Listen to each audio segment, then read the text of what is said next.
வந்தவுடனே பேசுவதற்கு வாய்ப்பளித்த படக்குழுவினருக்கு எனது மனமார்ந்த நன்றியை தெரிவித்துக் கொள்கிறேன். தங்கர் பச்சான் அவரை பற்றி என்ன சொல்கிறது, என்ன தம்பி சொல்ல, எதை சொல்ல?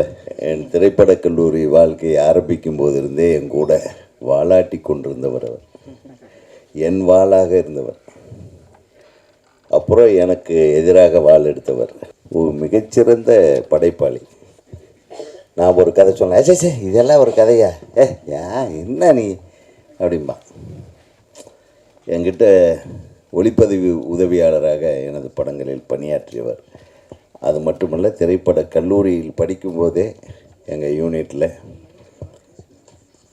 அற்புதமான ஒரு கலைஞர், ஒரு வித்தியாசமான சிந்தனையாளர். அவருக்கு அவருடைய வாழ்வியல் கருத்துக்கள் இருந்து எடுத்து அவர் கி ராஜநாராயணன் அவர்களுடைய மிகப்பெரிய ரசிகர். அவருடைய புத்தகங்களை எல்லாம் எனக்கு கொண்டு வந்து அப்போதே கொடுப்பார். நானும் நல்ல படம் எடுக்கணும்னு ஆசைப்பட்டவர் அவர். அதை பண்ணனா இல்லையான்னு எனக்கு தெரியாது. ஆனால் ஒரு இயக்குனராக தங்கர் பச்சான் வெளியே வரும்போது தனக்கென்று ஒரு அற்புதமான அடையாளத்தை ஏற்படுத்தி கொண்டவர். தமிழ் சினிமாவிலே ஒரு தனி முத்திரையை பதித்த என் அன்பு சகோதரர். சும்மா ஒரு மெசேஜ் மட்டும் போட்டிருந்தார், பேரன்பும் பெருங்கோபம். அடப்பாவி, இவன் பேரன்பு மிக்கவன், நான் போகவில்லை என்றால் பெருங்கோபத்துக்கு ஆளாகி விடுவான் என்று பயந்து போய் தான் வந்தேன். காலையிலேருந்து இது செல்வமணி கூட ஒரு பெரிய போராட்டங்களில் உட்காந்துட்டு சோறு தண்ணி கூட இல்லாமல் இப்படி அலைஞ்சிக்கிட்டு இந்த சினிமாவை எல்லாம் காப்பாற்றணுங்கிறதுக்காக ஒரு குரூப் நாங்கள் போராடிட்டு இருக்கிறோம். நீங்கள் எல்லாம் கூட இருக்கீங்கன்ற நம்பிக்கையில். பாவமாக இருக்குது செல்வமணியை பார்த்தேன். எதுக்குடா இவ்வளவு சிரமப்படுறேன்னு கேட்டேன். சாப்பாட்டுக்கு வழி இல்லாமல் பாண்டி பஜார்லேயும் கோடம்பாக்கத்துலேயும் நடந்து வாய்ப்பு கிடைச்சதுன்னா எனக்கு நடந்து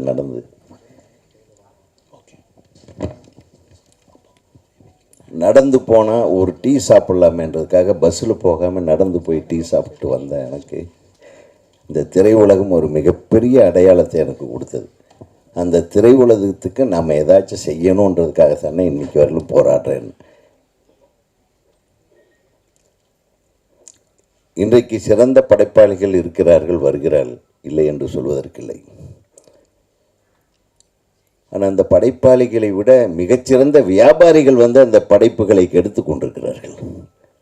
என்னைக்கு இந்த கார்ப்பரேட் உள்ளே வந்ததோ அன்னையிலிருந்து பர்மிட்டேஷன் காம்பினேஷன் சொல்கிறாங்க இல்லையா, இந்த ஆள், இந்த டைரக்டரு, இந்த படம், அது கதை இருக்கா இல்லையான்னு கிடையாது, ஒரு வியாபாரம் முடிச்சுட்டு அடுத்தது அனௌன்ஸ்மெண்ட், இப்படி ஆயிடுச்சு. அந்த காலத்தில் இப்போ விளக்கமாக சொல்லணுன்னா நம்ம சித்ரா லட்சுமணன் சாரோட சேனலை பார்த்தா போதும், நிறைய வரலாறுகள் தெரியுது. ஏவி மேயப்ப செட்டியார் அவர்களை எடுத்துக்கொண்டால் ஒரு படமே பார்த்துட்டு படம் சரியில்லைன்னா திருப்பி ரீஷூட் பண்ணி இதை இன்னும் அழகான படமாக கொண்டு வரணும் அப்படின்னு உட்கார்ந்து எல்லாம் பிளான் பண்ணி திரும்பியும் அழகாக ஒரு படைப்பு மிகச்சிறப்பான படைப்பாக வேண்டும், அது மக்களிடத்திலே சென்று அடைய வேண்டும் என்று போராடிய தயாரிப்பாளர்கள் இருந்திருக்கிறார்கள். அந்த இயக்குனர்கள் அந்த மாதிரியான தயாரிப்பாளர்கள் கிடைப்பதற்கு என்ன தவம் செய்திருந்தார்களோ தெரியவில்லை. இன்றைக்கி தயாரிப்பாளருக்கு டைரக்டர் என்ன எடுக்க போகிறாருன்னு தெரியாது. நடிகர்களும் டைரக்டர்களும் சில டைமில் கோத்துக்கிறாங்க. நெட் ரிசல்ட் என்னன்னு ஜனங்களுக்கு தான் தெரியும். கடைசியில் ஒரே படம் மாதிரி 10 படம் வெளியே வருது. இந்த காலத்தில் கஷ்டமாக இருக்குது படம் பார்க்கும்போது. வாழ்வியலை மறந்து விட்டோம், நமது அழகியலை மறந்து விட்டோம். நீங்கள் படத்தை பார்த்தீங்கன்னா இந்த அழகியல்னு ஒன்றே இப்போ வர்றதில்லை. இந்த பொயட்டிக் நேரேஷன்னு சொல்லுவாங்கள்ல, அந்த மாதிரி அட்லீஸ்ட் நம்ம எல்லாம் படம் எடுக்கும்போது கூட ஒரு 4 சீனாவது கவிதை மாதிரி எடுக்கணும்னு நினைப்போம். அப்போவே சொன்னேன் சார், இதெல்லாம் போர் அடிக்கும்பாங்க. அதையும் மீறி அதை போர் அடிக்காமல் எப்படி எடுக்கிறதுன்னு முயற்சி பண்ணுவோம். இப்போ அதுக்கெல்லாம் அவசியமே இல்லை. பெரிய பெரிய ஆயுதங்களாக இருக்குது. நம்ம கண்ணிலையும் கற்பனையிலையும் பார்த்துருக்க முடியாத ஆயுதங்கள்லேருந்து குண்டுக வெளியே வருது. அது எதுக்கு வருது, யாரை போடுது, எதுக்காக, இந்த மாதிரி எல்லாமே எங்கேயா விதவிதமான துப்பாக்கிகள் இப்போ நம்ம பார்க்குறோம். நீங்கள் எப்பாச்சும் கையில் எங்கேயாச்சும் வெளியே யதார்த்த வாழ்க்கையில் பார்த்துருக்கீங்களா? இந்த மாதிரி யதார்த்தம் இல்லாத துப்பாக்கிகளுக்கும் பீரங்கிகளையும் கையில் எடுத்துகிட்டு போராடுற ஹீரோக்களாக ரஜினியும் கமலும் மாறிவிட்டார்கள் என்பதுதான் கொடுமை. எப்படி சினிமா நல்லாயிருக்கும் சொல்லுங்கள்? தரமான படங்களிலே நடித்து பெயர் வாங்கி தரமான இயக்குநர்களோடு கைகோர்த்து தரமான தயாரிப்பாளர்களோடு கை சேர்த்து மிகப்பெரிய வெற்றி படங்களை தன்னை அடையாளப்படுத்தி கொண்ட ஹீரோக்கள் எல்லாம் இன்னைக்கு என்ன மாதிரி படத்தில் நடிக்கிறாங்க? கைத்தட்டுங்க, இதுக்கு தான் கைத்தட்டணும்.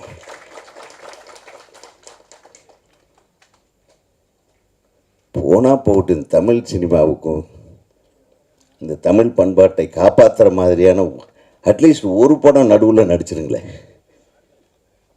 ஏன் தம்பி சீமான், நீ இதுக்கு ஏதாச்சும் ஒரு டைப்பாக பேசுப்பா அதை பற்றி. அதே மாதிரி நீ பேசினா மட்டும்தான் அது பரபரப்பாக போய் ரீச் ஆகுது. இப்போ நம்ம பேசினா உதயகுமார் இப்போ படம் இல்லை அதனால் இப்படி பேசுகிறாருன்றாங்க. படம் இல்லைன்றதுக்காக இல்லை, நான் அந்த மாதிரி படங்கள் செய்வதில்லை என்று முடிவெடுத்திருக்கிறேன். நம்ம எடுக்கிற கதையில் நடிகருக்கு நடிகன் ரெடியாக இருந்தால் மட்டும்தான் நம்ம எடுக்கிறது. அதுதாங்க அப்படி சிவாஜி சார் சொல்லியிருக்காரு. அப்போ எப்படிப்பா நீங்கள் இத்தனை படங்களில் நடிச்சிருக்கீங்க, ஒவ்வொரு படத்துலேயும் ஒவ்வொரு மாதிரி இருக்குது, ஒவ்வொரு படத்துலையும் உங்கள் நடை வேறு மாதிரி, உங்கள் உடை வேறு மாதிரி, உங்கள் முக பாவனைகள் வேறு மாதிரி, எப்படி இதெல்லாம் முடியுதுன்னு என்னால் எதுவுமே இல்லைடா. ஒருத்தன் நல்ல கதையை சொன்னான்னா அதுக்கு நான் அடிமையாகிடுவேன். அந்த கதாபாத்திரத்துக்குள்ளே நான் புகுந்துருவேன். இப்போ இருக்கிற நடிகர்கள் என்ன பண்ணுறாங்க, ஒரு படம் அந்த சொன்னனே நம்ம கண்ணிலேயே பார்த்துருக்காத பீரங்கி மாதிரி கையில் எடுத்துகிட்டு சுடுறாங்க இல்லையா, அது சுட்டு அது ஜெயிச்சிருச்சுன்னா அதே மாதிரி பீரங்கி தூக்கிட்டு அதே மாதிரி கதைகளை பண்ண சொல்கிறாங்க. சிவாஜி சொன்னார், நான் 150 படங்கள் நடித்திருந்தாலும் என்னுடைய ஒரு படத்தில் எடுத்த க்ளோஸ்அப் இன்னொரு படத்தில் யூஸ் பண்ண முடியாது. இன்றைக்கு இருக்கிற நிறைய ஹீரோக்களுடைய முகத்தை, இந்த முகத்தை எடுத்து எந்த படத்தில் வேணாலும் ஒட்டிக்கலாம். ஒரு வித்தியாசம், படத்துக்கு படம் எப்படி வித்தியாசம் வரும்? படத்துக்கு படம் ஒரு நல்ல டைரக்டர்களை மாற்றி மாற்றி அந்த டைரக்டர் என்ன சொல்கிறானோன்னு கேட்டு நீங்கள் நடிச்சிங்கன்னா அந்த இயக்குனரோடைய படைப்பு திறனிலிருந்து வெளிவருகின்ற கதாபாத்திரம் வேறு மாதிரி இருக்கும். அந்த மாதிரி கதாபாத்திரங்கள் வரும்போது அந்த திரைப்படம் அந்த நடிகருக்கும் சரி தயாரிப்பாளருக்கும் சரி ஒரு வித்தியாசமான படமாக அமையும். வித்தியாசத்துக்கே போக விரும்பலை. பர்மிட்டேஷன், காம்பினேஷன், A+B நமக்கு 250 கோடி வருதா, அதுதான் அந்த படம். நாஸ்தியான படமாக இருந்தாலும் சரி, ஜனங்க பார்க்க முடியாத படமாக இருந்தாலும் சரி, எடுத்து தொலைப்போம். இதுதான் கார்ப்பரேட்டு கொள்கை. அந்த கார்ப்பரேட்டு கைக்கு என்றைக்கு சினிமா போச்சோ அதோட அழகியல், வாழ்வியல், ஒரு சமுதாய கண்ணோட்டம் இது எல்லாமே போயிடுச்சு. இதுதான் உண்மை. அப்புறம் முதல்ல எல்லாம் நடிகர்கள் ஒருத்தர் நடித்தாருன்னா அந்த நடிகர் என்ன நடிக்கிறாருன்னு அடுத்த நடிகர் பக்கத்தில் உட்காந்து பார்த்துட்டே இருப்பாங்க. ஒரு நடிகையும் பார்த்துட்ருப்பாங்க, அவர் என்ன நடிக்கிறார் அந்த ஷாட்லன்னு. இப்போ இருக்கிற ஹீரோயின்களை இவர் என்ன நடித்தார் போனது ஷாட்லன்னு தெரியாது. இவங்க என்ன நடிக்கிறாங்களோ அதை மட்டும் நடிச்சுட்டு வந்துடுவாங்க. ஒரு கனெக்டிவிட்டியே இல்லாத ஒரு சினிமா உலகம் இப்போது இயங்கி கொண்டிருக்கிறது. இயக்குனருக்கும் நடிகருக்குமே சில டைமில் கனெக்டிவிட்டி இருக்காது. அந்த நடிகருக்கும் மற்ற கதாபாத்திரங்கள் நடிக்கக்கூடியவர்களுக்கும் கனெக்டிவிட்டி இருக்காது. எல்லாத்துக்கும் ஒவ்வொரு கேரவன், எல்லாத்துக்கும் ஒவ்வொரு அறை. திடீர்னு வந்து நின்று நீங்கள் தானே, நீங்கள் என்ன கேரக்டர், அப்பாவா? என்னையா கொடுமை இது. நான் ஒரு படத்தில் சிவாஜி சாரை நடிக்க வச்சேன். சத்யராஜ் மற்றவங்கெல்லாம் நடிச்சிட்டு இருந்தாங்க. அப்பா நீங்கள் ரெஸ்ட் எடுங்க அப்படின்னு. இல்லை, இந்த கவுண்டர் ஏதாச்சும் நடிச்சிட்டு போயிடும், அவனுக்கு கவுண்டர் நான் கொடுக்க வேண்டாம்ப்பா. என்ன ஒரு இது பாருங்கள், அந்த சினிமா எங்கே போச்சு? இன்றைக்கி திரையுலகம் நன்றாக இருக்கிறதுன்னு சொன்னால் அது நாமளே ஏமாற்றிக்கிறது. நன்றாகவே இல்லை, அதுதான் உண்மை. நன்றாக இருக்க வேண்டுமென்றால் சிறந்த படைப்பாளிகளிடம் படங்களை ஒப்படைத்து விட்டு அவர்கள் சொல்லுவதை கேட்டு நடிக்க வேண்டும். அப்போ தான் சிறந்த படைப்புகள் வரும். இது உண்மையை சொல்கிறேன். நீங்கள் ஒரு சிறந்த படத்தை எடுத்து விட்டால் அது வியாபாரம் பண்ண வேண்டிய அவசியமே இல்லை, தானாகவே வியாபாரத்துக்கு வந்துடும். அந்த மாதிரி பேரன்பும் பெருங்கோபமும் நிச்சயமாக தானாக வியாபாரத்துக்கு வரும் படமாக இது அமைய வேண்டும் என்று நான் உன்னை வாழ்த்துகிறேன். இங்கே தம்பி நம்ம ஹீரோ இங்கே அப்படியே தங்கர் பச்சானுடைய ஸ்டைலு. இந்த கதையை நீயே சூஸ் பண்ணேன்னு சொன்னார் உங்கள் அப்பா. அப்படியா? உங்கள் அப்பா இதில் தலையிடவே இல்லைன்னு சொன்னான். இதெல்லாம் உண்மைதானா அப்படின்னு ஜெயிச்சிட்டேடா நீ. ஏன்னா தலையிட்டான்னு வைங்க ரொம்ப கன்ஃபியூஸ் ஆகிடும். ஷூட்டிங் நான் பண்ணிகிட்ருப்பேன். ஆச்சே எதுக்கு இங்கே ஷார்ட் வச்சிட்ருக்குறீங்க? நான் அப்படி திரும்பி பார்ப்பேன். இது என் படம்டா. அடா அந்த படம் இது ஷார்ட் ஆகுது அப்படிமா. அந்த அளவுக்கு ஒரு ஒரு உதவி ஒளிப்பதிவாளர் அப்படியெல்லாம் இல்லை. என்னுடைய குடும்பம் அது. எங்களுக்குள்ளே நாங்கள் அப்படித்தான் எங்கிட்ட இருந்தோம். அதனால தான் எங்கள் படைப்புகள் ஓரளவுக்கு மக்களை போய் அடைந்தது. இன்று வரையிலும் நமது படைப்புகள் பேசப்பட்டு வருகிறது. இன்றைக்கி போன வருஷம் என்னென்ன படம் ரிலீஸ் ஆகி அது நம்ம மனசில் இருக்குதுன்னு கேட்டால் ஒரு படமும் நிற்கிறது இல்லைன்னு எல்லோரும் சொல்கிறாங்க. நான் சொல்லலை, ஏன்னா நான் படங்களை ஜாஸ்தி பார்க்குறது நிறுத்திட்டேன்.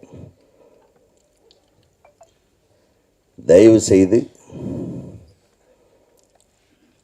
இந்த சின்ன படம் என்று இதை பார்க்காமல், அழகான படம், ஒரு மிகச்சிறந்த கலைஞனின் மகன் நடித்திருக்கிறான், படைப்பாளியின் மகன் நடித்திருக்கிறான். அவன் சாதாரணமாக நடிச்சிருக்க மாட்டான். அவன் என்கிட்ட தம்பி சொல்லும்போது காலையில் முதல்ல எடுத்த படம் என்னடா, அது வேண்டாம், இதுதான் ஃபஸ்ட்டு ரிலீஸ் ஆகணும்னு சொல்லிட்டான் என் பையன் அப்படின்னு.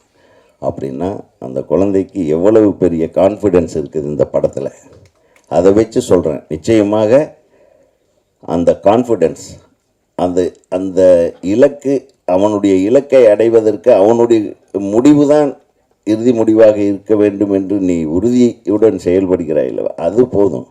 ஒரு அப்பா அதை தான் பண்ணணும். இல்லைடா நான் சொல்கிற மாதிரி கேளு, நான் சொல்கிற மாதிரி கேளுன்னு கேட்டவங்க எடுத்த பசங்கள்லாம் ஃபெயில்யூர் ஆகிட்டாங்க.